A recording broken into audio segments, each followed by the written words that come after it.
Today, 10 ideas for how to use Flash Speed Mop around the house, showing you some Flash Speed Mop uses you might not have thought about. We'll start with a quick visual of how to attach Speed Mop wet cloths, followed by the obvious Speed Mop cleaning hard floors, which is what it's advertised for, so we won't dwell on this. The next cleaning hack is using Speed Mop to clean kitchen cupboards. This can save a load of bending and stretching. If you're wondering, does Speed Mop remove grease? Yes, it does. Here's a demonstration on the inside of an oven door.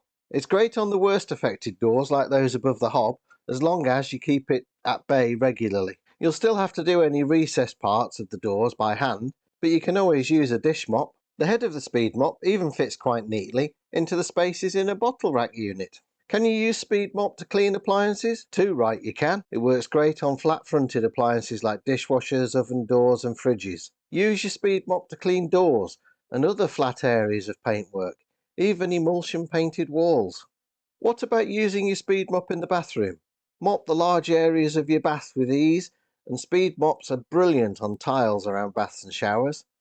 Take some of the backache out of removing the soap scum from the shower screens. You'll still need to follow up with a glass cleaner for that crystal clear look. What about using your Speed Mops outdoors? Keep your feet firmly on the ground while giving your front door canopy the once over, and not forgetting your tiled doorstep after giving it a sweep. Before I get to a bonus tip and the final cleaning hack, let me know what you think of these ideas and share your own with the YouTube community. This bonus tip will help you get the best value out of your Speed Mop refills. Remove the refill from the mop and fold it inside out to expose the unused side, and use that to give edges and crevices a once over. Even garage doors can benefit from the Speed Mop treatment. Your Speed Mop is a great labour saving device, so what else could it be used for? Put your ideas in comments.